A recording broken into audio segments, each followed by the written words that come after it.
righty. Welcome to Chattable, Hollywood stories, insights, and overshares, if I can get them. I'm going to try to keep those out of our guests.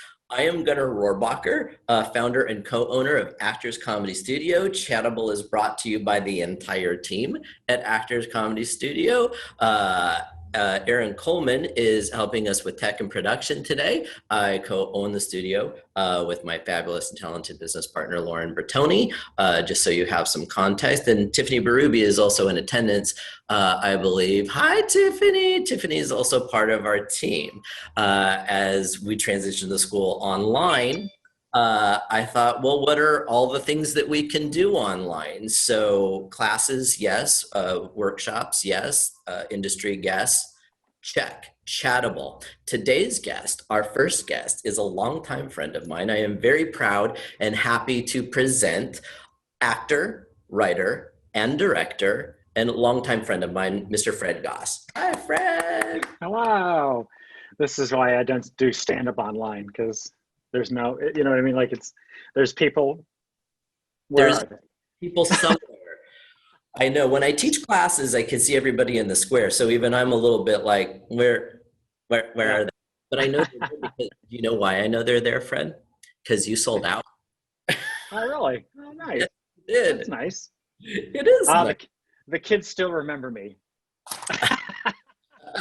They do. So yeah, anyway. So, all right. Well, let's get into it because, I'll just be honest, because why not be? Cards on the table. I thought this was a great way to catch up with people that I know, love, and respect in the industry. But we do take education and comedy seriously. So my first whole series of guests, I know in particular are a huge font of information. So I think people are really excited that we're doing this and glad to hear from you. So you do a bunch of things, like many of us in the industry, we wear a bunch of hats as we go along.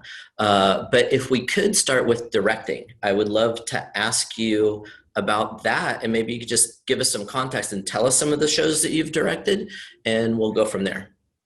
Let me bring up my IMDb. No, I've directed over 70 episodes of television comedy. And I've directed over 500 commercials, all comedic dialogue, because you can only do in this business what you've already done. So anytime you're trying to get a job, that's because I came to commercials from TV. I was a guy who ran a commercial production company in town, was a fan of my series on ABC, Sons and Daughters, and Coke Zero they had this commercial idea that involved improvisation, which hadn't been done much in commercials at that point. So it was either they couldn't get Larry David, and Chris Guest was maybe making a movie. So like I would be the only other go-to guy at that time, because my series was improvised dialogue. So largely improvised dialogue. We would write the dialogue on index cards. But our biggest reasoning behind it is that we avoided a table read. but our cast was so wonderful that I would say 60 to 70% of the dialogue that you actually see in there was not. We would usually, by the time we needed connective tissue, because the actors aren't as good with that, because a lot of times they don't know where the episode's necessarily going. So as an editor too, quite often we would get all the great stuff we wanted, and I would say, oh, say this because it's going to take us to that, And if the kids were in a scene, we'd give them their dialogue, because they'd really go off on a tangent. Sure. Yeah. So, and then the precursor to that show was The Weekend. Yeah. Well, The Weekend was a pilot that I sold to ABC. Wanted it, but NBC got it because we teamed up with Lorne Michaels' company, Broadway Video. So he had a first look deal there.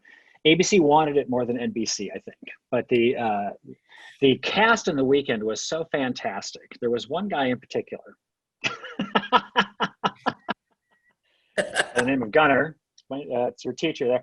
If I'll give you a link to that to the original. I have the original thing that we shot to sell the series, and I have the pilot that we actually shot for NBC. Yeah. Um, and I think the downfall of that show was, because it was improvised as well, is that they said just redo what you already did, only take the production value and make the grass not half dead on the lawn, and do the things that you can't do. When I was using this thing to sell the show, they were like, what? Because that's very common now, using a visual aid like that, but like it was 8 minutes, and they'd seldom ever seen anything like that, so we had eight, we pitched it to 9 people and 8 wanted it, so that's how interested we were. And I would say, what do you think we spent on this? And the guess was usually, I don't know, 100, 200,000.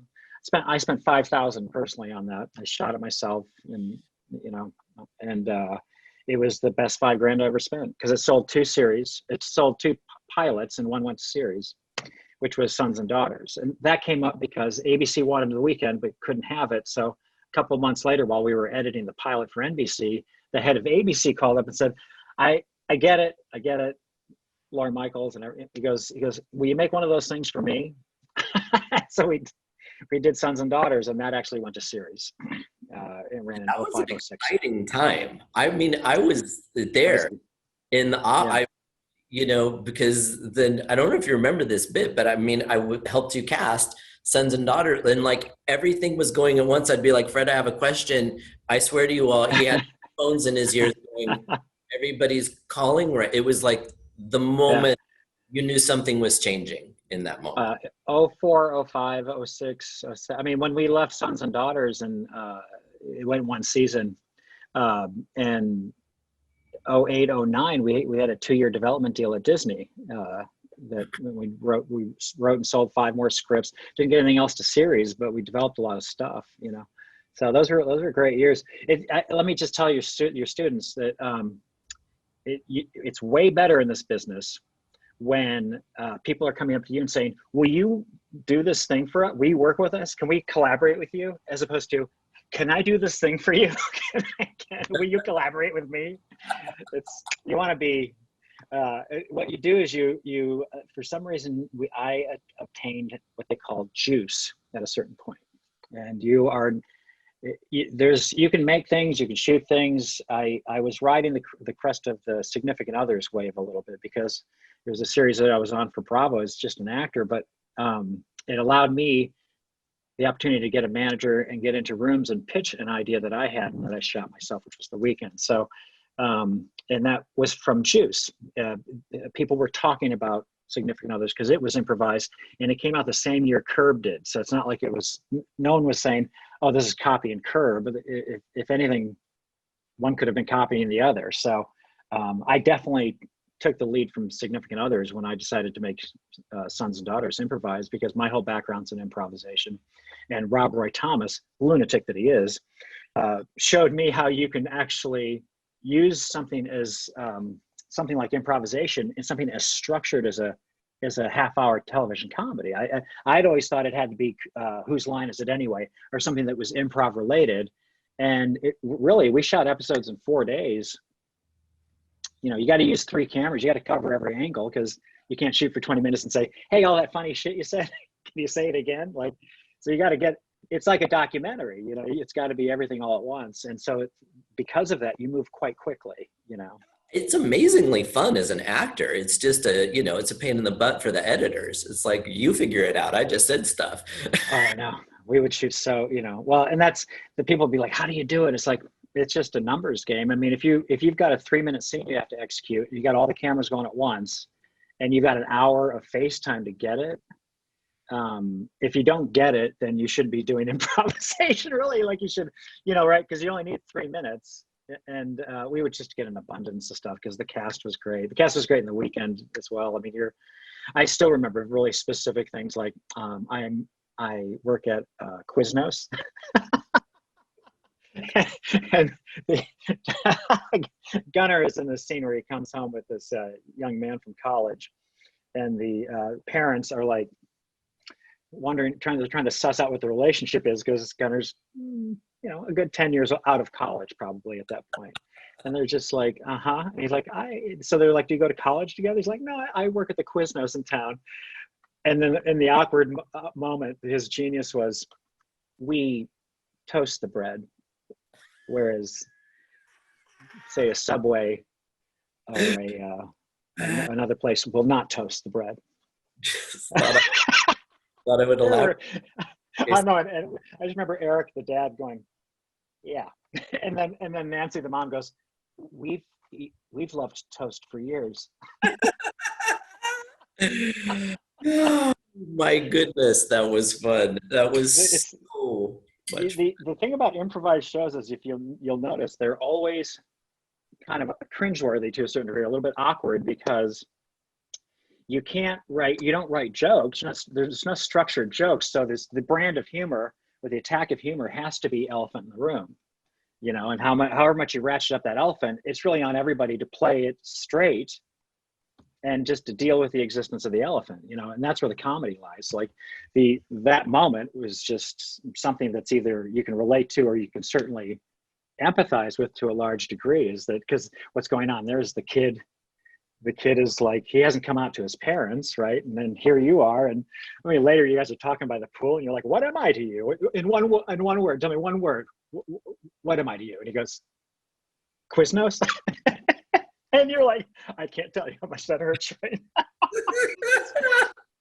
I mean, it's like, when it's done right, you don't need to tell people that it's improvised, really. I never saw the need in that. I know that ABC put a little disclaimer up in front of Sons and Daughters. I always thought it was kind of either apologizing or bragging, but I like Reno 911 drove me crazy, because the scenes always went on 2 minutes longer than I thought they should, because we're such genius improvisers. Like, great, I'm impressed, but it's hard on the story, or it's hard on the phone, really.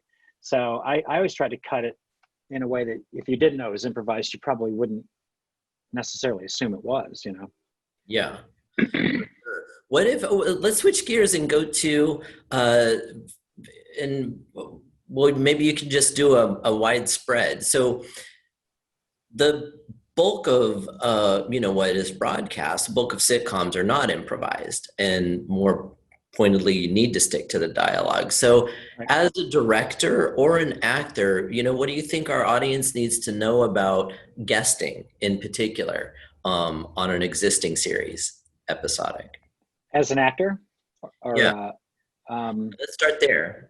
yeah, it's interesting because I never really ventured into theatrical work as an actor. I probably acted in 100 commercials, but having been a director and of my own show, and a showrunner of my own show, and then a guest director on Modern Family, Brooklyn Nine-Nine, New Girl. I did a bunch of New Girls. I did the Prince episode of New Girl that ran after the Super Bowl. One of the highest rated. We had the Super Bowl. That was a cheat, but Well, and Prince. But so I know, I can tell you that, and I think that this is an interesting thing. Most people don't really understand that. Like, you have to think in terms of what it is you really want to do, because if what you really want is to be the main guy, or his sidekick, because otherwise, if you're anyone else in the show, you're just somebody lobbing them softballs, right? So if you've got a great sense of humor, and you feel like you've got that thing, doing 5 lines and under is not necessarily ever going to get you there. When they cast anything larger than like a guest starring role, which I did a few of. I was on Kath and Kim, and I did a few of those, but they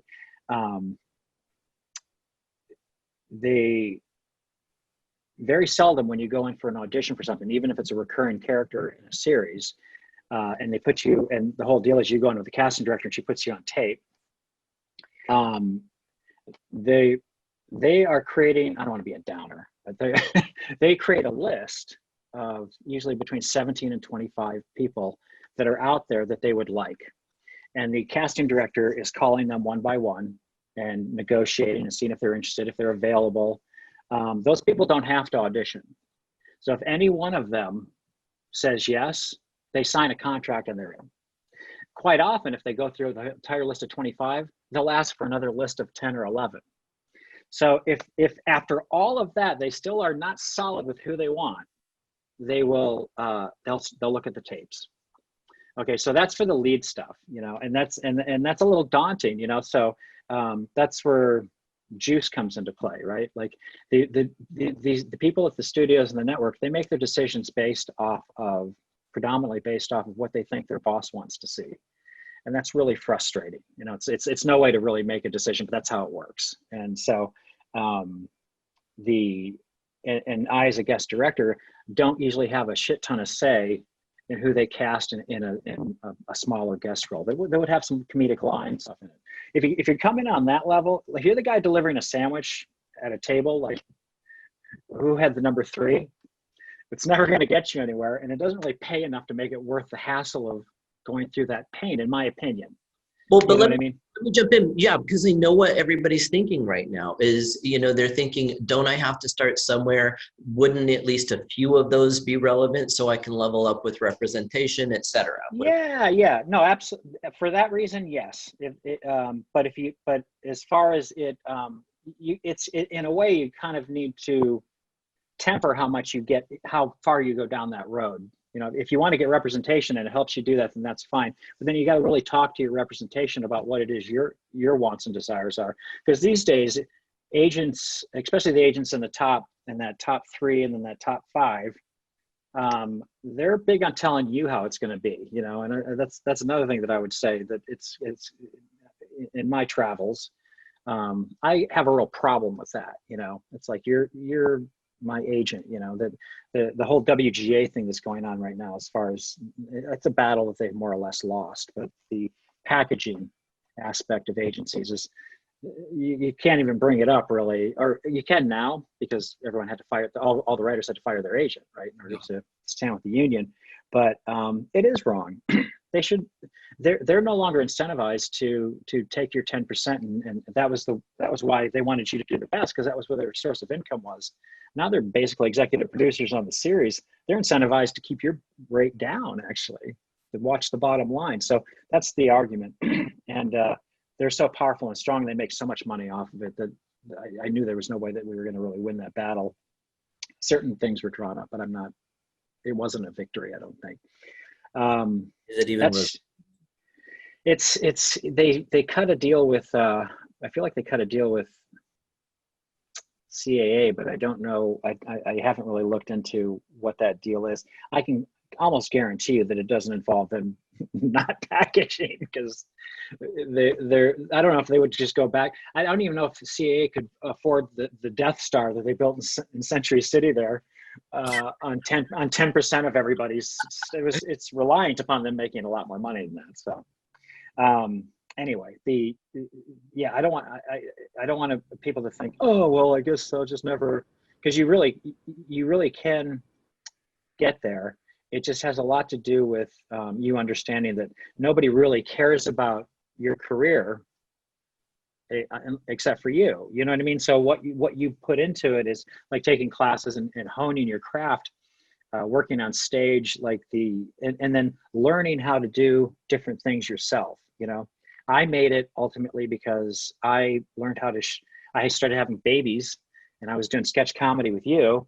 And once my third kid came around, I couldn't even do that anymore because I didn't have time. So, and I knew I needed to earn a living, so I backed away from the acting and all that, and learned how to edit and learned how to shoot. And I started a little company that created content for like bar mitzvah videos, and that was probably my destiny. Like that's where I was at. So and I think that it's important, because if you don't know how to shoot and light, just basically, and edit and a little bit about audio, then you're going to want to say, oh, I want to make a little 5-minute thing to put on YouTube and see if I can't get a lot of hits and generate some interest.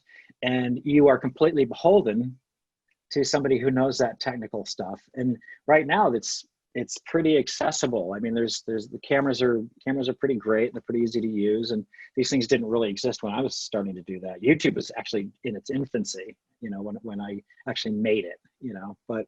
Absolutely. I mean, feature films can be made with iPhones that look extraordinary. Yeah, look at Tangerine. Brilliant. Yeah. Made with not even an iPhone 10, but it was an iPhone 6, I think. But yeah, you really can. In fact, I did a project with Jeff Bridges recently where we did a lot of that because it was a mockumentary thing and a web series, and there was a lot of iPhones that came out, and I was editing with all of them, and quite often they look better than those little Sony 4K Palm cameras, really, because there's that app that's so good with it, Filmic Pro. Bro, have it Oh, on my. it's fantastic. It's fantastic. So I recommend doing that as much as possible. I'd say this to writers, directors, and actors: knock your own stuff out. Don't be the guy. Don't be like my buddy Eric, who has been writing the first 20 pages of a screenplay for the last 30 years.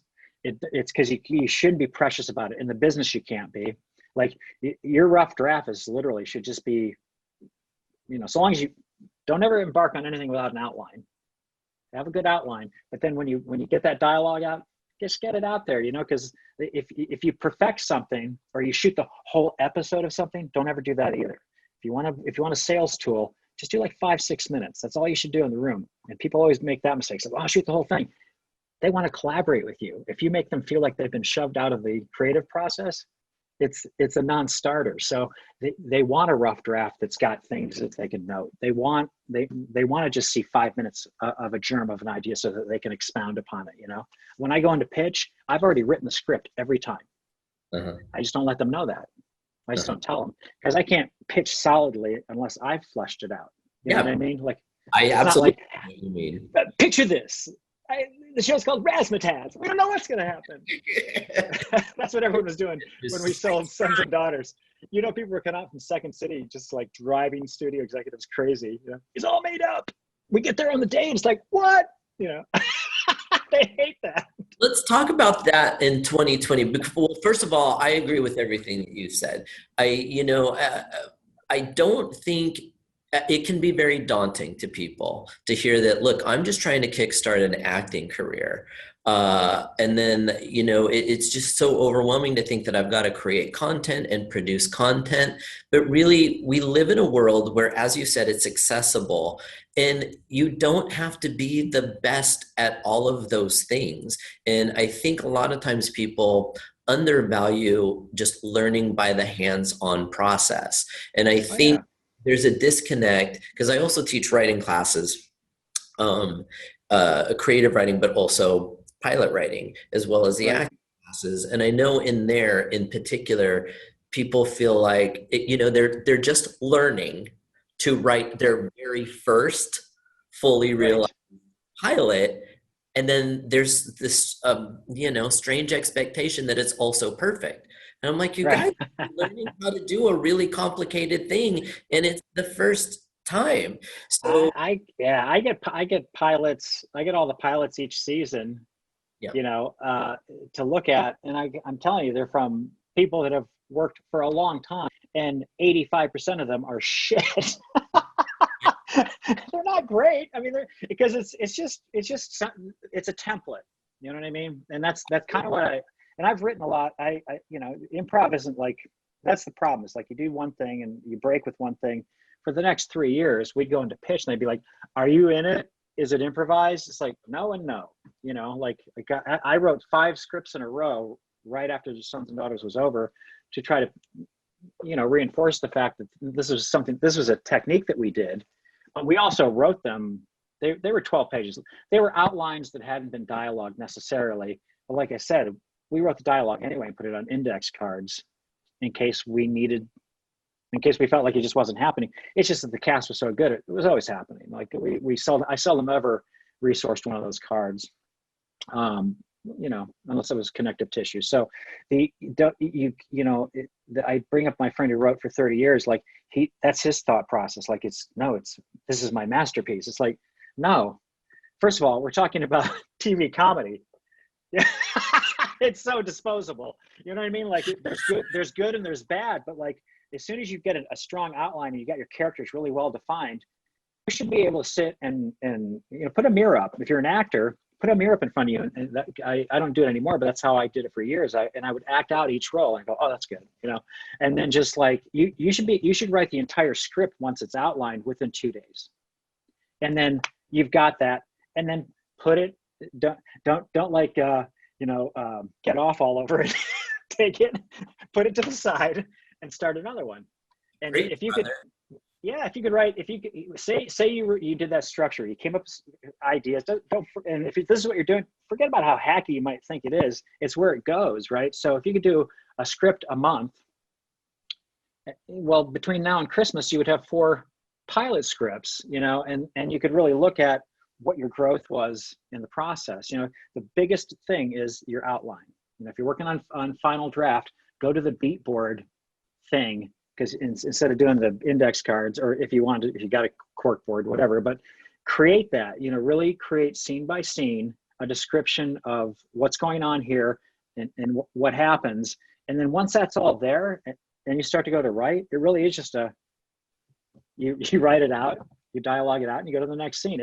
It can happen very quickly. I tend to, when I get to that point, I tend to write a script overnight. Like I'll get most of it down. It's only in the template for a single camera comedy, you're looking at about 41, 42 pages.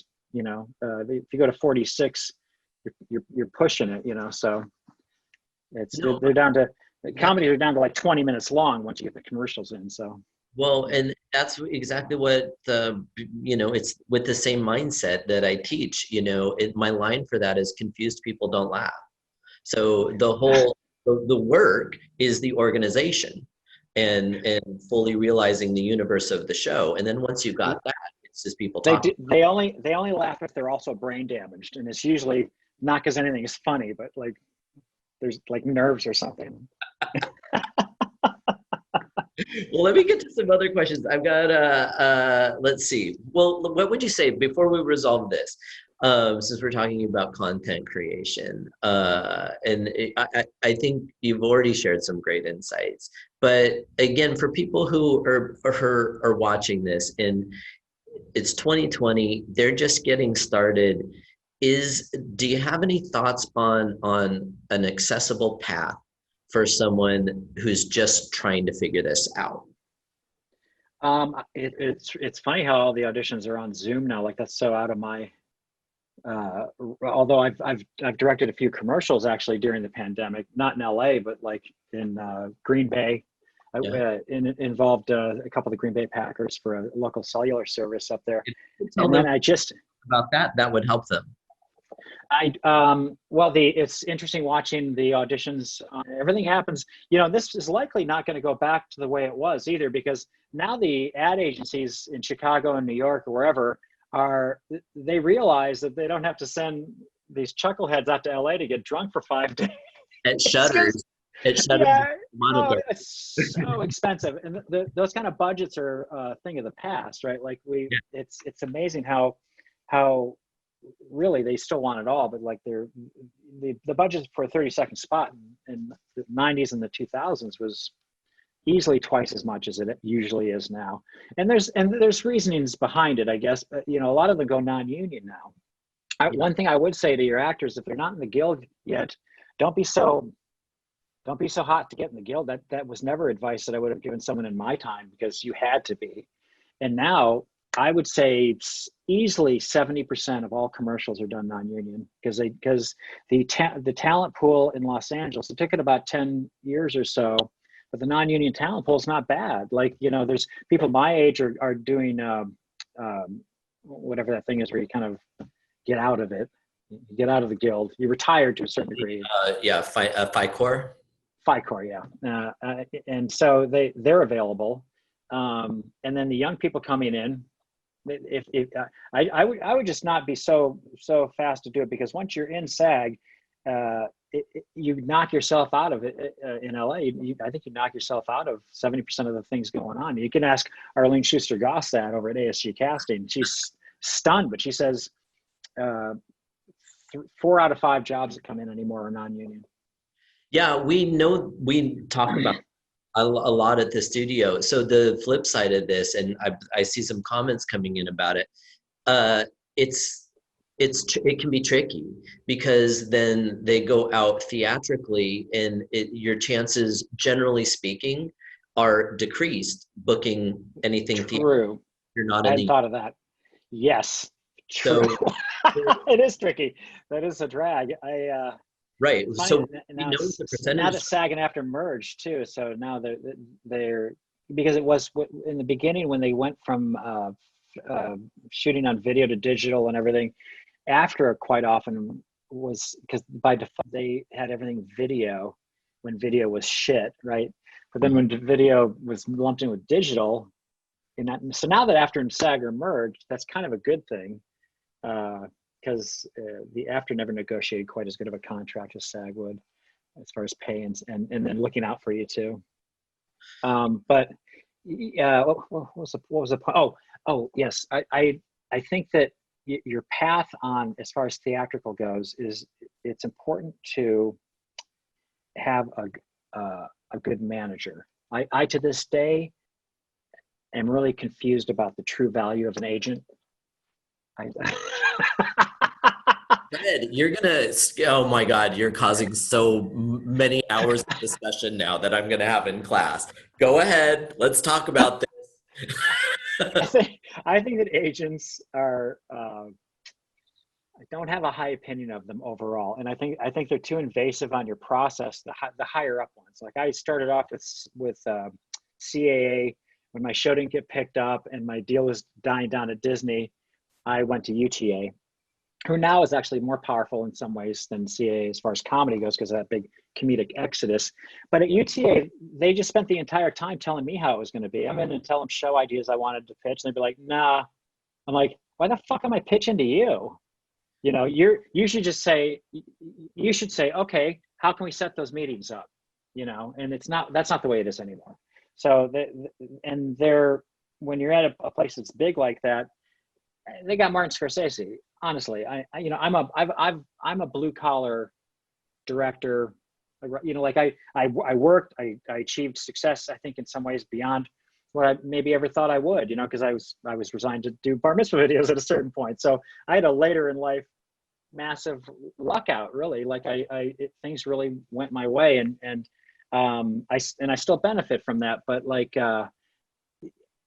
I would recommend staying in that next group down, like, you know, APA, and there's five that they're not so much in the habit of that. They want to hear what you want to sell, but they're not so manipulative, and they don't have Robert De Niro, so why are they paying attention to you? You know what I mean? Like, so, and then there's everybody else, you know, and that's kind of the part of the problem too, because on a theatrical level, they're pulling the people from those top 7 or 8 agencies, you know, and you can get representation, but it might not do it might not do you a whole hell of a lot of good, because again, it's more about juice, you know. It's less about your reel. You can have great stuff that you put on your reel, but unless 3 other people have mentioned that they want you to, somebody's usually afraid to pull the trigger on you, you know. And I think that that's really weak.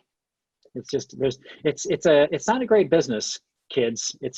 No, all business kind of sucks, but our business sucks. Like the business end of it, it's problematic to me.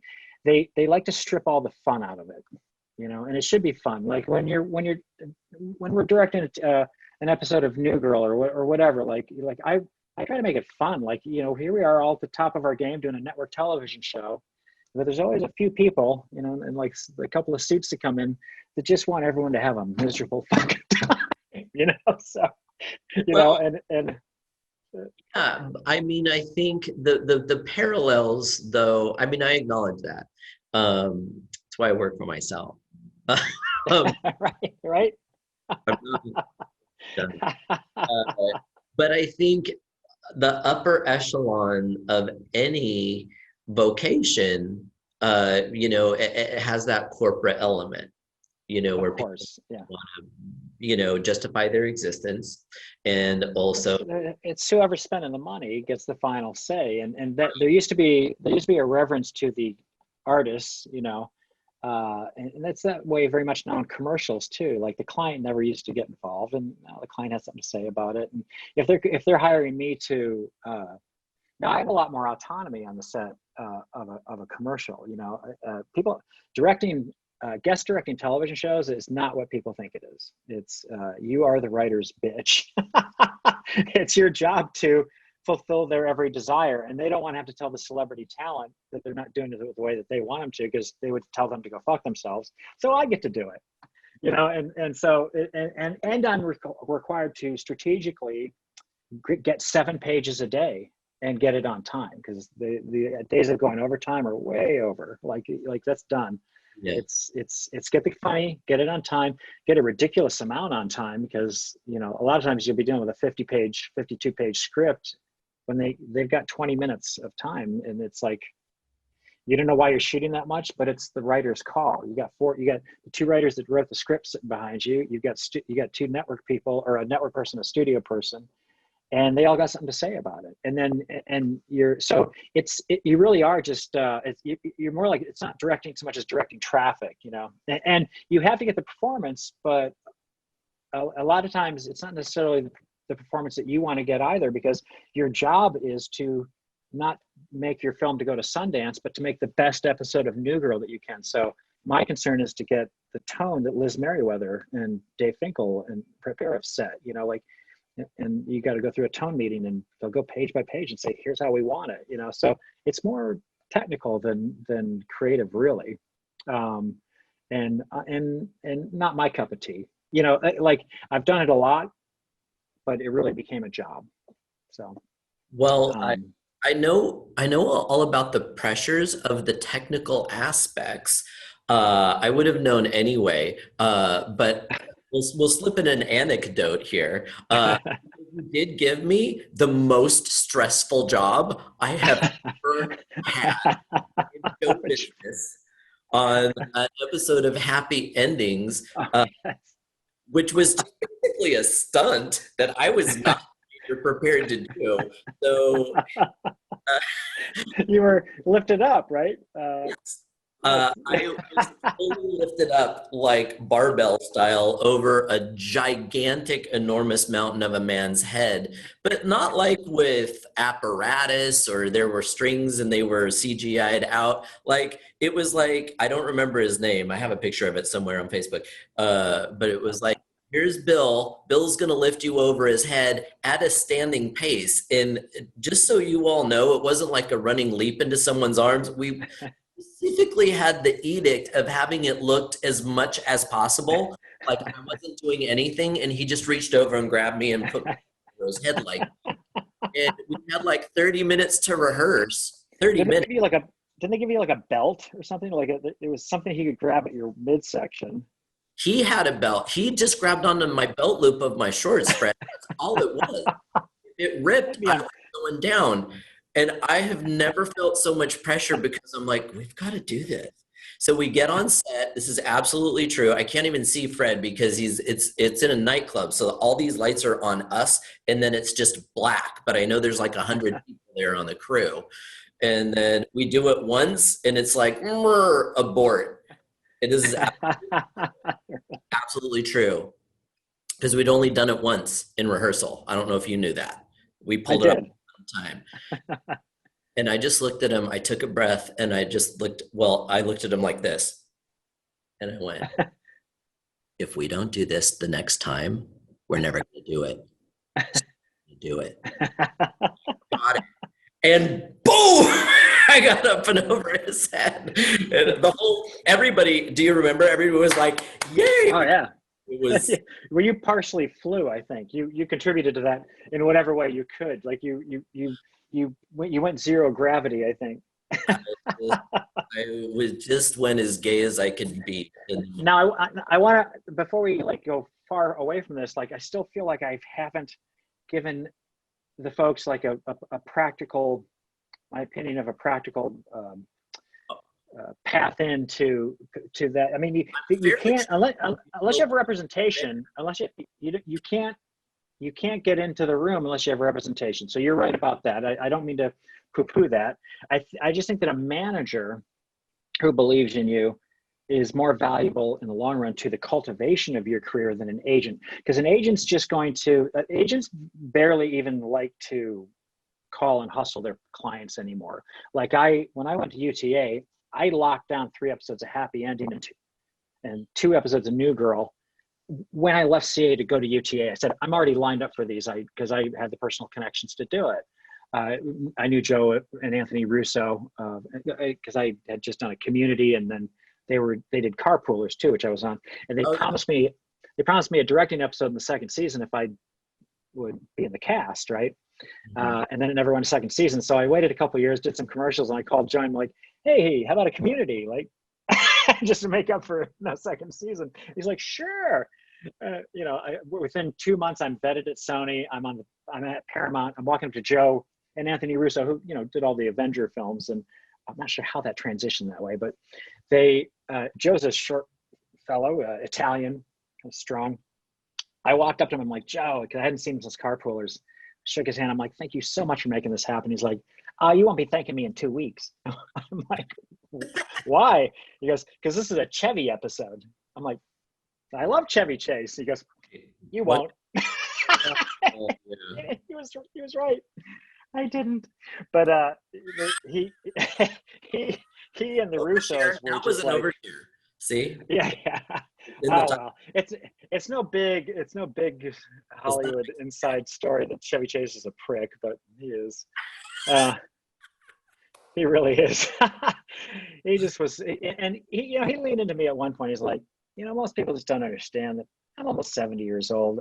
This was second year of Community, and he goes, I'm tired. I just want to go home. It's like, wow. wow.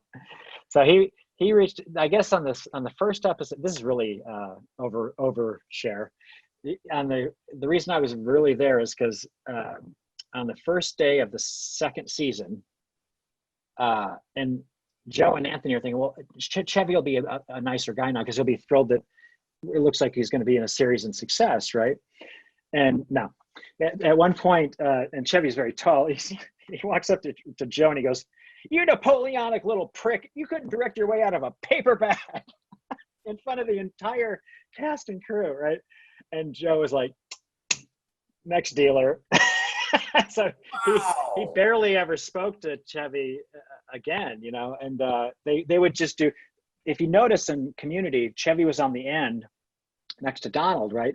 But you never saw Donald in any of his shots because they would excuse the rest of the cast and have Chevy in that chair, and they would do an isolated single, and Joe and Anthony would be behind the set where the monitors are, and they'd just be like, "All right, Chevy, say your first line." You'd be like, say it louder, say it faster. All right, say your second line. A little shorter. Don't mess up in the middle. Say it again. In the through it, and they go, "All right, you're done. That's a wrap for Mr. Chase." and he would. Wow. Well, you just exactly how he wanted it. Community for a lot of people. I'll tell you that right now. And he's funnier than hell. That's the thing. He's like, but he's really. It's funny. I don't know. Yeah, he could have done SNL.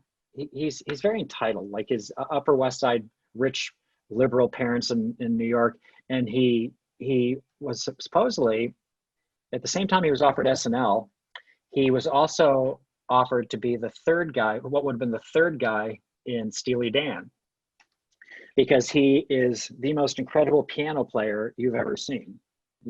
He does it a little bit on the show in a goofy level, but when in between takes, I'd always heard this about him, and I mean, this guy is an incredible piano player. And I don't know whether I don't know why he's so unhappy. He's really miserable. I worked with Robin Williams, who's a mensch on a show called The Crazy Ones, 6 months before he died.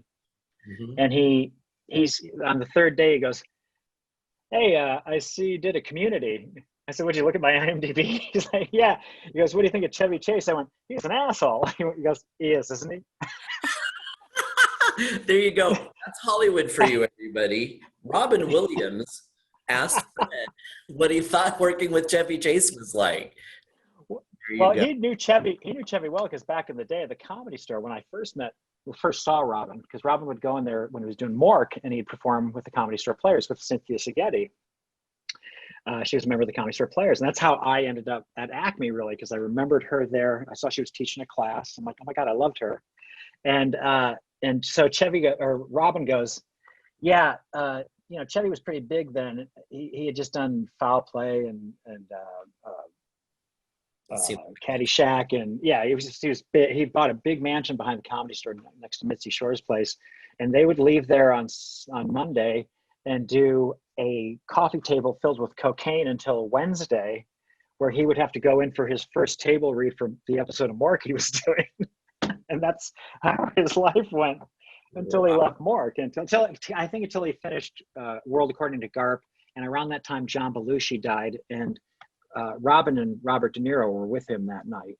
So it really kind of, I'm not sure he got sober right then, but that was the beginning of the end of the party, you know. So yeah, he shared all. Robin was always real hard on his sleeve as far as honesty about all that stuff. Like he'd go on talk shows and talk about his drug use and stuff. So I don't feel like I'm too much out of school there. You know, I mean, he's just a genius, and he was a wild ride, and he did talk about it. It was really special. I was sad when it got canceled. I loved that show.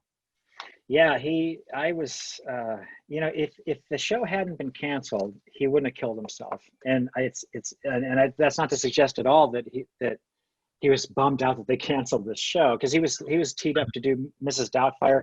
His work ethic was so solid that he never would have done that and put those 80 some odd crew members and stuff out of work, because he was my mentor without ever knowing it. And I was able to tell him that on the set. I said, you know, I used to sneak in at 17 through the kitchen in the Comedy Store at like 6 p.m. right, because somebody had hit me to the fact that, and I was the guy in high school walking around with the suspenders going, Manu, you know, like he was it, you know. And so I watched him for like 6 or 7 months in the shadows, working with Martin Short, and just genius improv, just brilliant. And I was able to tell him all that, you know, while I was working with him. We had a really good time. You know, you don't often get a chance to do that. And I was just devastated when he killed himself. But I understand, knowing more of the details now, why, you know, he had a bad disease and he just didn't want to go down that road. Mm-hmm. You know? Mm-hmm. It was gonna get ugly. It wasn't quite Parkinson's, it was something else. Yeah. Well, let me get to a couple of other questions I have, and then if they don't get their questions, then they're going to murder me. Oh, yeah. What do I have for you? We covered those. Lewy body dementia, I see. Lewy body dementia. Someone helped out with his disease. These are smart people, I've got to tell you. Well, it actually was a question, and you mentioned Robin as a mentor, just, you know, by watching, and you got to meet him and work with him at one point. But you also brought up Cynthia. So rather than just ask, did you have any teachers or mentors? Cynthia Sigeti is a person who I think is very important to both of us. And I just wanted to talk to you about her today. So we were very lucky to have her and know her. Cynthia, if for context, was not a founding member of the Groundlings, but one of the original group. And then she administrated the school for a long time. And she also worked very closely with both Fred and I, and she became the school administrator at Acme for many years. And she gave me my teaching career. So that's what I have to say about Cynthia. What would you say? You know, she loved it, because when I took her class, I told her, I said, you know, I used to watch you with Robin Williams, and you were one of only two women in the Comedy Store Players, you know. And she would just do this bit with Taylor Negron. They're just this old Jewish couple that just killed me. And she was very funny. And so now to take her class was, if I hadn't taken that improv class, none of the stuff that happened to me would have ever happened to me. You know, she taught me. She not only taught me how. I recommend this to any of your actors who also are thinking, I could create something, because I didn't really write comedy until this. I took her improv class. I took another one, and then she invited me into this writing class that was purely something I hadn't considered. Writing scenes purely based off of improvisation. So they're real character-driven stuff. And that's how the grandpa character came up that I auditioned at Acme for. And that class led to another one, which culminated with an audition at Acme. And I wasn't going to do it because I had kids, and I'm like, and I don't feel like I'm there yet. She's like, no, you're there. And she was right. I auditioned and got in. So my time at Acme, I highly cherish, and I wouldn't have gotten where I got without that, because honestly, I learned how to write comedy writing sketches at Acme because Sweeney, the owner, was a taskmaster. It wasn't like I didn't want to go through the groundlings because the groundlings is a dictatorship by committee, which can be maddening, right? And then you'll pay them all this money and then be told, yeah, see ya. Whereas at Acme, there was a dictatorship for sure, but it's just one guy. And once you understood him, you could either agree with his comedy or not agree with it, but that's kind of like the studio and the network. It was, in its own mini way, it was like trying to pitch and get stuff on a Tuesday past the suits and get it on TV. And it was the same exact thing in a microcosm. So I really learned a hell of a lot. And I was just, my career started because the guy who directed Significant Others went to an Acme show, saw me do that Rush bit, and it was that show where I was playing the Rush fan at the Hollywood Bowl on the wrong night when it's Neil Diamond. And it was, remember that with Leslie Dixon? They're like, yeah, like crazy. But there was a few good characters in that, and he asked me to be in this film. He was taking a slam dance.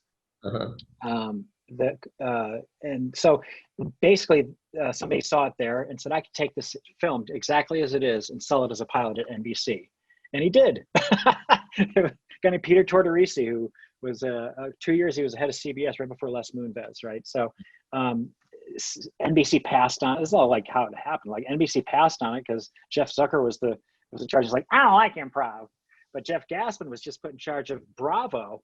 Happened to be in the room while they were showing the pilot, and he goes, "Can we have it? Because we haven't destroyed the fact that it's an arts channel just yet." Right. So he took it, and it ran 2 seasons at Bravo, and then I mentioned everything kind of came out of that. I had enough juice from that to pitch the weekend, and so it all came out of taking that class with Cynthia, and she's Conan O'Brien, when I was on his show pumping my show, in between he goes, I heard that you worked with Cynthia Sigeti, that she taught you. And I said, yeah. He goes, I wouldn't be sitting at this desk if it weren't for Cynthia Sigeti. He goes, most of these guys are stand-up comedians that do this nighttime stuff. I do improv. My whole thing is, if you notice, I said, yeah, I do. Once I get past your hair. But then, and also, oh my God, Phoebe, Lisa Kudrow. Lisa Kudrow. Lisa Kudrow will just gush about her forever, and she drove a lot of people crazy because you'll be there in her class until 1 a.m. And it's not because you were doing improv the whole time. She'll spin a yarn, and quite often repeat it, but I could say the same thing about Jeffrey Tambor because I took acting classes from him. It's like, oh, that old chestnut. They'll always retell the story for the new kids, right? But her method of teaching stayed with me more than I've taken a lot of different improv classes, and I would say that the way she taught it was the way it affected me the most, for sure. Yeah. Jeffrey always said that bit. Oh, I want a pilot. I want a pilot. Because I had a student he was always like, I want a pilot. And he disappeared for a couple of years, and I saw him, and he walked up to me in a store, and he goes, guess what? I am a pilot. He quit the business and became a pilot. But he'd always get on people's backs about, it's all about a pilot. Gotta have a pilot. And he'd always do this bit where he'd go, I just want one of you to walk up to me and say, I was in front of the network, and just do this. Just go, you know what? I don't think so. Good luck with the project. I would come up to him and say, Jeffrey, that's terrible, terrible advice. If you don't want to do it, you don't go in front of all the suits and tell them their project sucks. Then you just say no to the auditions. Like, he's a little, but he was great. He's had a lot of people. He was with Milton Casales for years, teaching at the Beverly Hills Playhouse. Then he ventured off on his own, and I did his classes. Good times in Hollywood. All right, I have one really last question from me, and it's also just for you. Is there anything that you want to share that you're working on upcoming or talk about? Well, in the pandemic, like I said, I feel fortunate enough because I did these spots because the AICP is making it tough. Somebody just died on a set a guy just died on a set in Austin, an AD of Corona, and I know that Tool North America actually shot that, and that could be problematic. We did all this.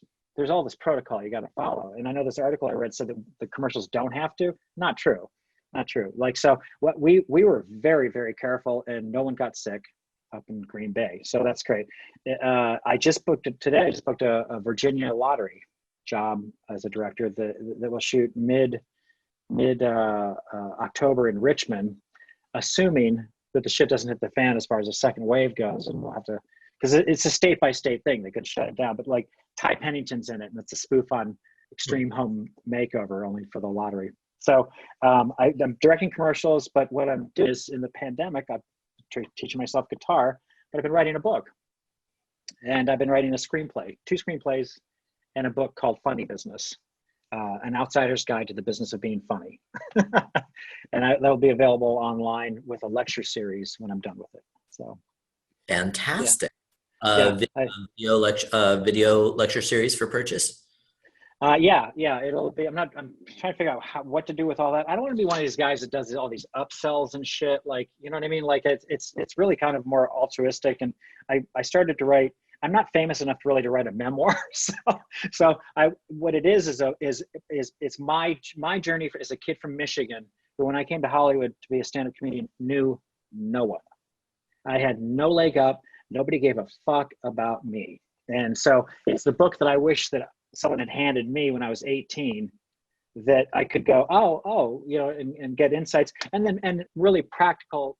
I want to stay away from it being like this educational book where it just breaks down all the strategies and stuff. And I'd rather put that in the lecture series and have this be more of a story that is a handbook in a way. Like it's proverbish in the sense that you can go, oh, he did it that way and that worked, or, it's opposed to breaking it all down into graphs, which I'm going to do in the lecture series. Right, I'm halfway through that as well.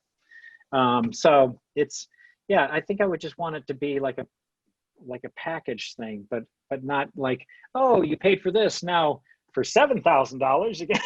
I don't want to do that. Like, I gotta charge something for it, but I don't know what. So, but it's funny, I describe my school the same way, Actors Comedy Studio. I built the school I wish was there for me. I'm an improviser. Love improv. I studied with Cynthia. We talked about all the improv and sketch we've done, but you need to learn how to work in front of a camera at a certain point, actually auditioning well at a certain point, and working in casting, as we have both done, is. Yeah. I can tell you, kids, that you've made a good choice here, because this is a guy who loves the business. He loves he loves all the different aspects of it, acting, writing. I'm the same way. I really couldn't choose which I love most. I mean, I love acting, but I think overall I these days I'm more likely to just act in something that I've written and plan on making. You know what I mean? Like, I'll take care of myself there, because I reached a point where I aged out of young dad, and it was like, well, they want you to play a corrupt senator. I'm like, I'm good. It's just not that interesting to me. Like, I once you've been the lead in a couple of series, well, first of all, once you've been the lead in 2 series on the same network within 3 years, and they both tank in the first season, they stop calling. So it's not as far as that goes. But once you've done that, it's really hard to be the guy that just lobs softballs to some guy in one scene who's doing all the jokes, so I'm a little jaded. I'm not saying I don't deserve it. I made it at 42, and I was trying since I was 18. So I put in my time, and I got lucky. I got very lucky. But like, once you've had your own show, like out of the gate, my success was with my own series. So it made it harder for me to guest direct other people's shows, and it made it hard for me to just to be the second banana guest star, in somebody else's show. It wasn't as interesting, and so it jaded me early on. But like, I'm not saying that that's not that doing that can be fine. Like, because you do have jokes to say, and you do, but it's like, my feeling is like, I've kind of done that now, and the guest directing I never really liked. So I really, the commercials are actually better money on a lot of levels. So even though they're not as satisfying overall, I'd rather do commercials and then do these two scripts, these features that because I've never done a feature film. So that's my next step. So to me, Fred, I don't think you're jaded. I don't. And look, I acknowledge I have ears. Have you said some cynical things? Yes. But I love you, Fred, because your curiosity is endless and boundless. And I hear what you're saying, but I've also known you for a long time, and I see you just like, twisting the prism, and which is one of the things that Cynthia always said, and she taught us both. It's just like, look at things a different way. And I have that same instinct. So even though I've been teaching for a long time, I still reinvent different ways to do it or different things to teach. Because staying in the same lane for too long, it doesn't work for a creative brain, I don't think so. There's life's short, and there's so much to do. Like, so it's like, yeah, there is. I started doing stand-up again too. So that's that. It's just that the pandemic really threw a monkey wrench on that, but I was having a blast doing that. I finally was getting it right, so. That was never my job. I did it one time with Susie Geiser in character. It was a hit, and let's call it a day.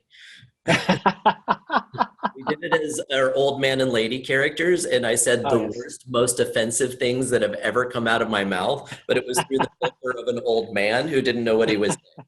So I say the worst, most offensive things, but it's literally me saying them. I know. So I played you, in other words. Okay, so we're at 4, so we've got 30 minutes. We're going to get to questions. So real quick, you didn't know this was coming, so I'm telling you now. We're doing a speed round. I've got 7 questions for you. It's stimulus response. I'm just going to ask you first answer that comes to your head, and then we're going to get to some questions. Are you ready for the speed round?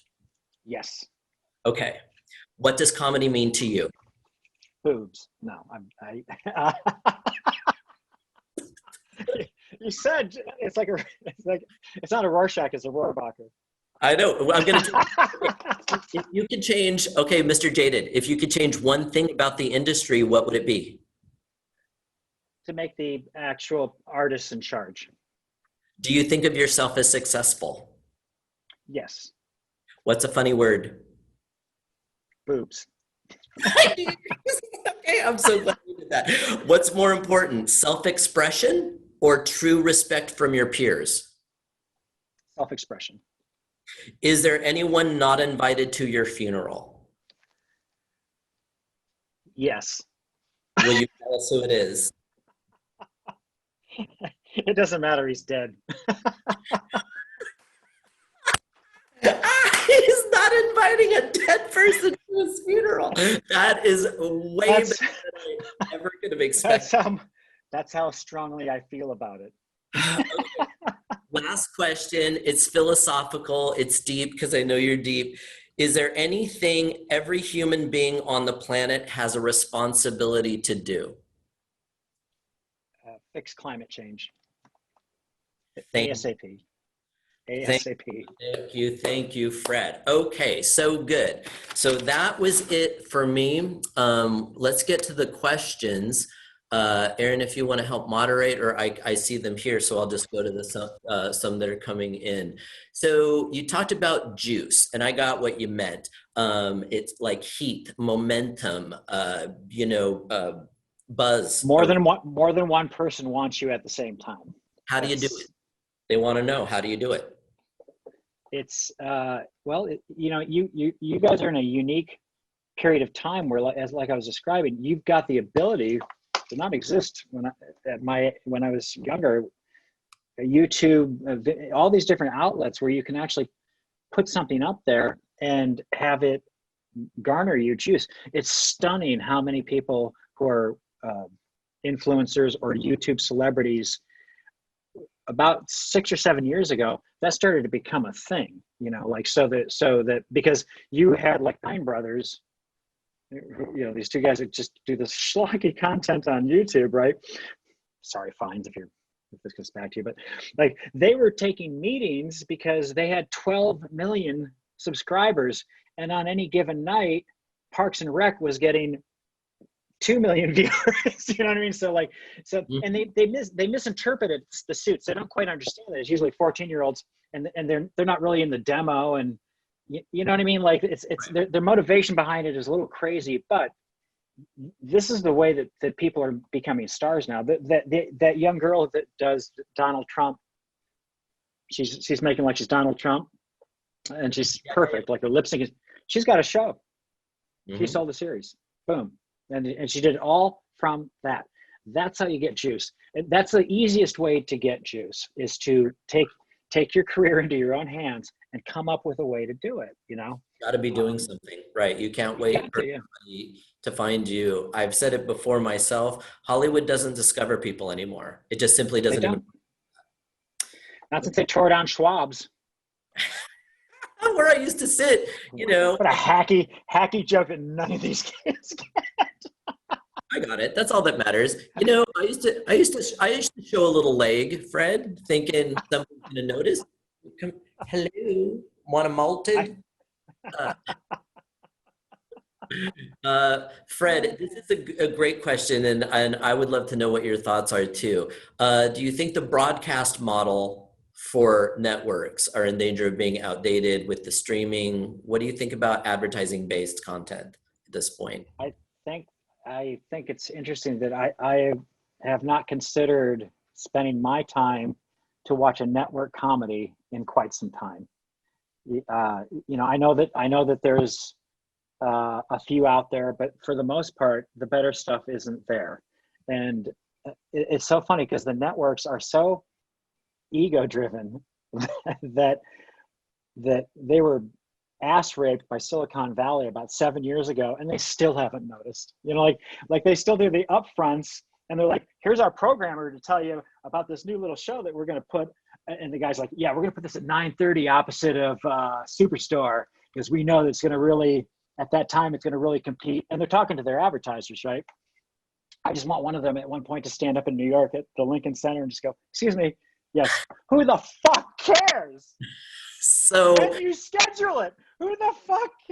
TiVo's been around for 25 years, but these guys can't figure it out. They can't figure out how to, and the clients are terrified too, because Nielsen's terrified. So they all keep pretending that it's still okay to program. Who cares?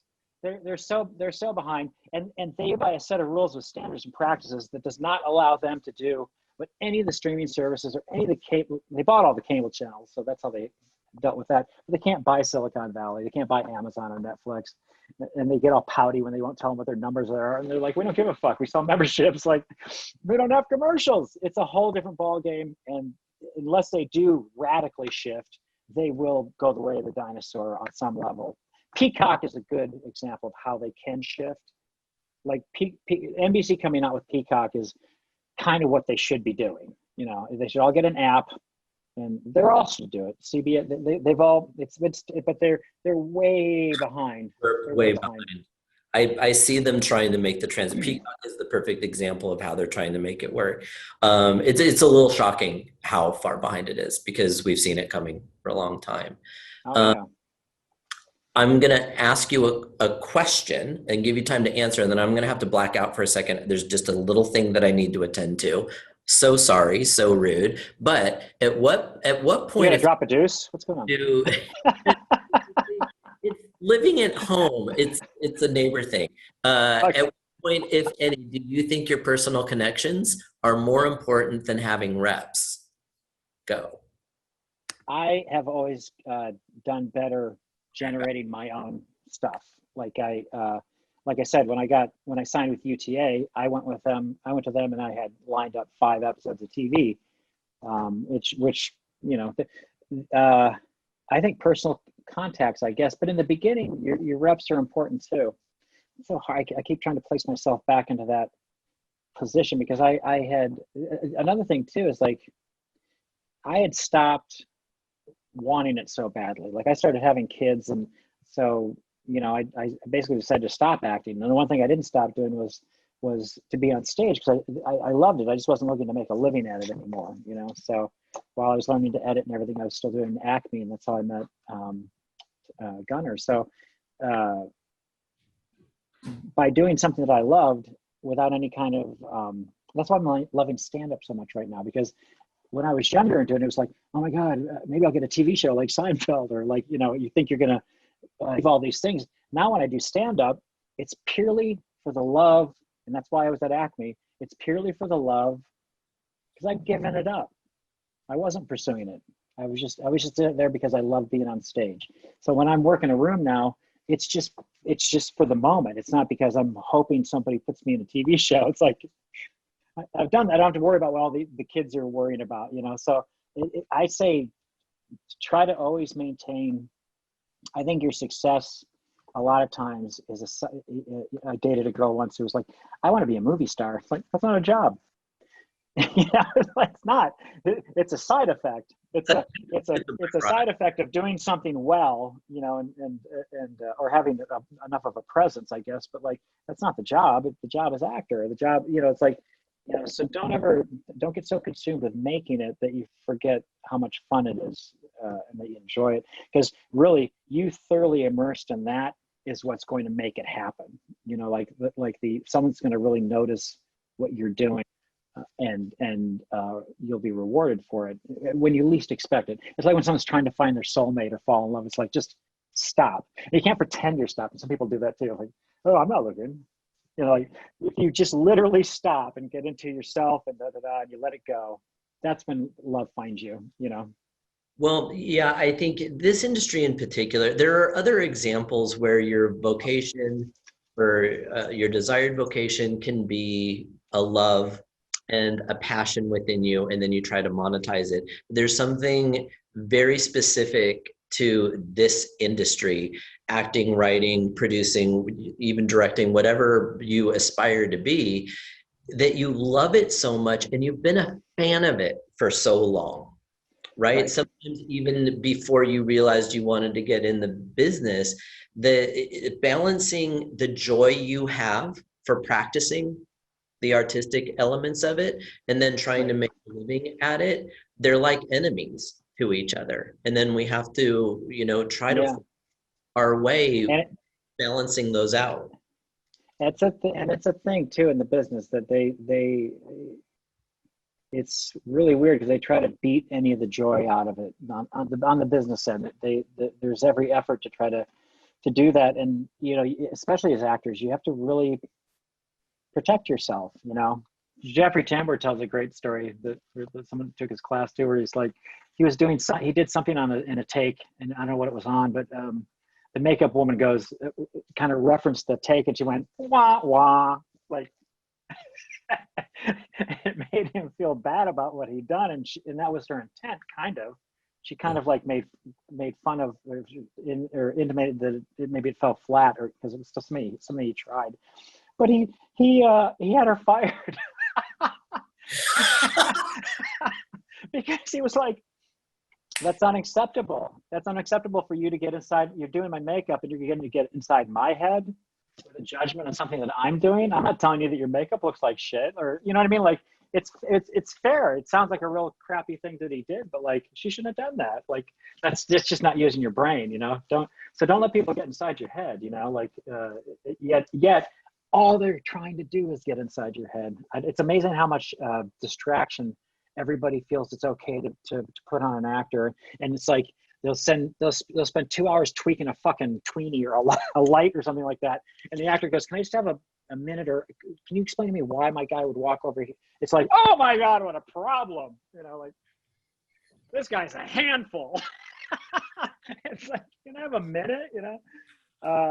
They don't have any patience for it. In commercials or television, it's like, be prepared to just get there. But it's like when they do you go in front of all the, what do they call that, when you go in front of all the executives to read one time to do the lead in a series, right? It's more like a game show than an audition. It's like, how can this possibly be the way you guys make your decision? But they do, you know. But they do. When you mentioned putting together like a 5 or 6 minute script, did you mean to shoot it, or did you mean a script for pitching the entire show, or did you mean as a sample for directing and writing? Just maybe you could elaborate on kind of both areas, like to set yourself up as a writer or director. Yeah, well, I mean, my biggest, and I've, like I said, that $5,000 I spent to make the weekend, I shot, I probably shot 17 minutes worth of stuff, but I showed a 6 minute cut, or no, it was 8 minutes. And then there was an additional 4 minutes that if we showed the 8 minutes, we said, there's kind of a quick resolves to these storylines if you want to see that too. And they always did because they were in. So it was a little on the long side, but it was an A plus. That's the other thing I'll tell you. If you're going to use something as a sales tool, I've had something come out and I go, that's a B, and I've not used it because unless it's an A plus, it's not going to work as a sales tool. It's got to just hit it out of the park, right? So, and that's a really tough thing because you'll spend. I've spent more than $5,000 since then on things where I've gone, that didn't come out in the way that if I was sitting in a room and I showed this to me, I wouldn't buy the show based off of this. So it makes it an ineffective sales tool. So you run that risk a little bit, but I'm talking about really just at this point with, I don't know on what different levels everybody's at, but it just keeps you nimble to not make it for any specific thing. Just write something and shoot it, and then write something and shoot something else. Like honestly, and that's why get into a sketch comedy group. You know what I mean? Like do that because you're doing characters, you're reading, you're pitching, it's a microcosm of the industry. Get into a sketch comedy group. I can't recommend that highly enough. Well, on a weekly basis, you have to have output. I talk about that a lot too. I think, long story quick on that, because I've also written a book. It's called The Comedy Code, Your Guide to Writing and Directing Comedy in the Digital Age of Hollywood. Sorry. Stop. Wait, is it out yet? I'll read that. It is not out yet. It's finished. It is all done. I'm just working on the final design elements. But it's, I've noticed, teaching consistently all these years and teaching in different mediums and formats that improv and sketch get blurred together like it's this one word. And it's not that I'm pro one or anti another, or it's just, I just don't want what you said to be lost. And I love that you said it. It's different improvising and just getting on the stage, even if you're great at it, and just going whichever way it goes with your scene partner. It's just a lot different than writing to a character's voice and point of view first, which equals a voice, which equals language that's different from the next character over. And that's what good writing, not in total, but good writing is having an ensemble or a tribe of people who are seeing the stimulus or the experience through different lenses. So that's how you create contrast and conflict, and then therefore comedy. So too many people think they're writing to a funny idea, but what they need to be really doing is writing varying human experiences of the same idea, and that takes time to develop and cook. Oh yeah, there's a lot of different comedic tones out there, but like even when I'm writing dialogue, I still favor the elephant in the room because I like organic, natural performances where the comedy is character and relationship driven. It's because you recognize yourself or someone really well in one of the characters, and you're like, oh my God, this has happened to me. Or that's to me, when the viewer invests themselves in the relationship or the character that they're seeing, then when they do laugh, it's more earned. You know what I mean? They become more a part of it. That's why I kind of like the fly on the wall, handheld. I always like that style because it kind of puts you into the moment a little bit, makes you feel like you're in the room. And so I like that style. Just make stuff. Cameras are so cheap, and you got iMovie or Final. I mean, I'm working on Resolve right now. Resolve 16 is free. Download it. Like it's so easy now to edit and color correct, and lights are inexpensive, and you can go online and there's on Instagram as you're scrolling, it's like, I'll teach you lighting, Hollywood lighting. Like everyone's teaching you something, like, and they're not charging that much money. Like you've never had a better opportunity than now to absorb all this stuff and become more well-rounded, so that when you are the actor on the set, you understand what everybody else is doing too. You're just not that Nimrod is like, where do I stand? You know, like, First of all, I just haven't heard the word Nimrod in a while, so thanks for that. But I agree.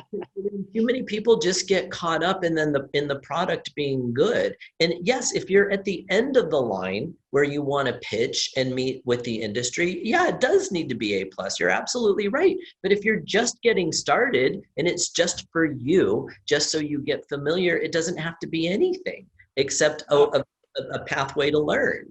So oh my God, because the first things I worked on that level, once I had a camera and I could edit, they sucked ass. Like they were, I'd never showed them to anyone.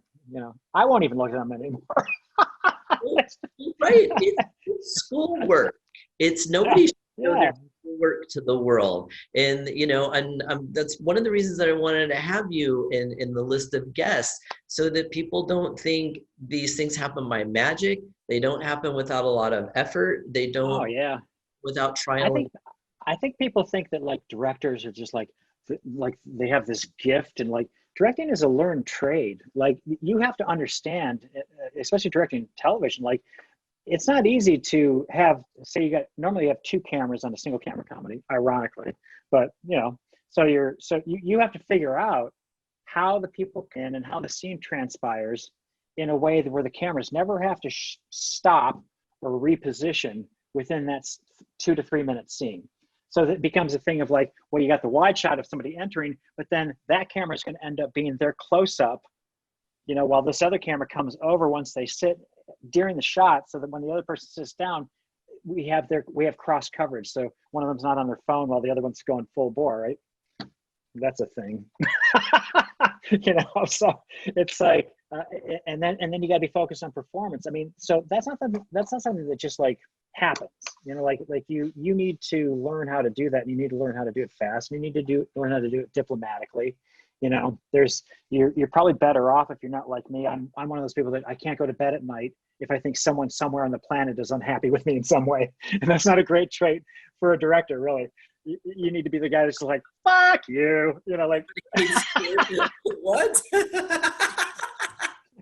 Yeah, I can't. I feel bad if I make people feel bad. So I'm that guy. I'm like the happy director, but like the guys that are real shitheads, it just seems like it's easier for them.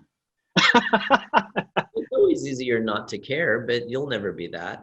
Let's see, I'm looking at some of these. I'll go for this question. Have you been watching anything during quarantine, or do you have guilty pleasures on TV? I was disappointed because I love Lamorne, Morris from New Girl, and he's in Woke on Hulu, and it's okay. It's not great. Like they had an opportunity there to make something really strong, and it's not moving fast enough. But my favorite show, far and away on TV, is Better Things. I just think that it's genius. Oh, good. She is genius, and she learned from Lewy. Like Lewy, hey, wax in front of unsuspecting girls, and that sucks. He should never do that. I bet she never does again. But that guy, they said, well, you only get $300 an episode, 300,000 an episode to make a series for us. He's like, okay, but I get to do whatever the fuck I want. You can't give me any notes or anything.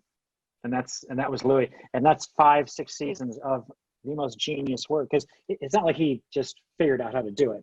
He'd been doing that since he was 18. Like he was doing what I'm describing to you. Like he started doing that, so he totally knew how to do it and what he wanted. And he had a couple of red cameras that he owned. He edited the whole thing in his house, and he brought him in on budget. But that's why it would be like, it almost seemed like a completely different show, like from episode to episode. Just depends on what he wanted to do, right? And he collaborated with oh my God, Pamela, and she's better than he is at it. Like I think he taught her a lot about how to do that. And that show's genius. Her relationship with the daughters and the dude from Third Rock from the Sun, French, right? No, it's not French. Is it French? It's Oh, Diedrich. Bader. What show was he on? Bader, yeah. He was on Drew Carey's show. That's right. I was confused the two of them. They don't even look that much alike, but they did when they were younger and skinny. They don't anymore now. What happened to French Stewart? What's he doing? He's on Mom. Well, he also runs Sacred Fools Theater Company in East Hollywood. He's on the board. And he works for Chuck Lorre, so that never sucks. Oh, is he on? I've never seen 2 seconds of Mom. He stays on Mom. Yeah, he's on Mom with Allison Janney and Ferris. Who's quitting? Ferris is quitting. Anna Ferris is. Yeah, she's done. She's just leaving the show. She wants to pursue other things. Let me tell you this: if you're on a series for Chuck Lorre and you're in your 7th season and it looks like it's going to go another 3 or 4, don't quit. You can always quit. You can always be done when it's done. But I mean, how much is she making an episode? Is she just walking away from? It's probably up to $500,000 an episode, right? Maybe she has a good reason. I don't know, but geez. Anyway, nobody asked me, but what have I been? What's my guilty pleasure? RuPaul's Drag Race Canada. Okay, so there I am. But I have opinions. Who doesn't love RuPaul? I've met him. So let's see. We're nearing the end. Oh, now I feel like an asshole. She has a son with major disabilities. Maybe that's what she's doing. Well, we didn't know. I'm sorry, folks. Hang on a second. She was left by her piece of shit husband. See? I didn't know, and I like her. I should know more about her. What do you think? And this will be the last question. What do you just think about the topic of diversity? It's talked about so much and how it applies to this industry. Thoughts? My feeling is that it's a long time coming. And honestly, me stepping away from guest directing, I think is, in a way, the diversity programs have been going on for 10 or 12 years, and that's a really good position to put someone into because they're insulated by the DP and an existing crew when they come in and direct a show. And now there's enough people in there, they really can do it. So if you are a woman, Black, Asian, Hispanic, or a combination of all, get into directing television comedy. You will be at the front of the line. And I'm 100% all for it. My feeling is, I was just so screwed up with the pandemic, and then I see that asshole's knee on George Floyd's neck and I sobbed. And I got to tell you, I got a little bit woke. I guess I come from a very racist background in Michigan. My stepfather was terrible. So I've spent my whole life kind of pulling away from that, but I didn't realize just how much further I needed to go until I married a doctor in sociology. I was a labor scholar and a women's studies scholar, and she really has enlightened me to the fact that we are systemically racist, and our industry is horrible. It has been traditionally horrible. Like when I would cast commercials, it'd be like, well, we have to have 2% African American. It's like, why are we looking at it like that? So I'm all for true equality at a certain point, but since it's not here, I think that we need to defund the police, take money away from them. We need to figure out a way to stop the just built-in inequality in this country. And in the business, that's a great way. We're getting there. We're definitely getting there, but we have a long way to go still. There's not enough executives that are of diversity. There's certainly, even though there are more directors, there's not enough female directors, Black directors. It's more power needs to be at the upper echelon. I am all for it. I feel bad that I did not understand until recently what redlining was, and just how the privatization of the prisons has basically led to a modern day slavery. Like, well, because 1 out of every 3 Black men will do time in jail, and 80% of the population of the prisons is Black. And for listen, if you're white, I never had to worry about, oh man, my head is splitting, but it's 1 a.m. and I'm out of Advil. Is fixing this headache worth dying over? Because you're not going to encounter that when you're white, and yet you can just get pulled over and shot to death. Like, and I think that it's not just a few bad apples. The whole thing needs to be dismantled, and we need to start over again. I feel that way about the federal government at this point too. They're useless. And don't get me started on Donald Trump. I wasn't going to, because that's no. Yeah. Just This is an acting class. What's wrong with this guy? No, I'm all for diversity. I feel like I want to reach a point in my life where, and I've done this for years as a director. I've tried to explain to him, I don't want to cast a black guy. I don't want to cast a Hispanic guy. I want to cast the best person for the part. And quite often that'll be a black guy, and then the agency will be like, yeah, but he's the one that's being made fun of, so people will think we're racist. I'm like, that's not how black people would look at it. They want the work, you know what I mean? And if you're going to look at it that way, that's racist to begin with. Like, we can't make fun of the black guy because they'll think that we're making fun of him because he's black. It's like, are you fucking kidding me? How about we all just like close our eyes and proceed with the day? And whatever the outcome is the outcome, and that would be the better way to go. You know, we're a long way from it. So, but we're trying. There's no placebo, but I just remind myself that everything starts with awareness, and we can be as aware as we are at any moment. And once we are, we can strive to do better. So that's my take on things. Well, we're at the close. So if you have, Aaron, if you want to drop Fred's social media or links to where he's reachable. Fred, who are you on Instagram? I'm just Fred Goss. Fred Goss on IG. And you can find. I gave my Facebook, and to get anything you need from me, gossfilms.com. Gossfilms.com, and it's all there in the chat. So I have one thing for you as we depart, and it'll mean whatever it'll mean. But I have this box of Louise Hay power thought cards.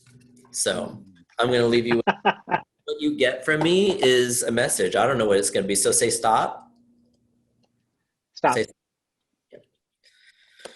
All right, here's your power thought card, Fred, and this is how we're going to end. My healing is already in process. My willingness to forgive begins my healing process. I allow the love from my own heart to wash through me, cleansing and healing every part of my body. I know I am worth healing. It's what you were supposed to hear today. You know what? And I'm glad I heard it. Well, I'm glad you were here. It was so good to catch up with you. I do love you, my friend. Thank you for helping me do this, and thank you for sharing your wealth of knowledge with our extended family here at Actors Comedy Studio. Anytime. Okay. I love talking to the kids. All right. If they can get by with listening to a jaded old fuck. Hopefully they think it's funny. I think swearing is funny, and I think cynicism is funny. So that's just me. You gotta love me. All right. You take care, be well, and then I'll talk to you about where we are on the guitar at another time. Yes. Okay, Bye, guys. Bye. Bye.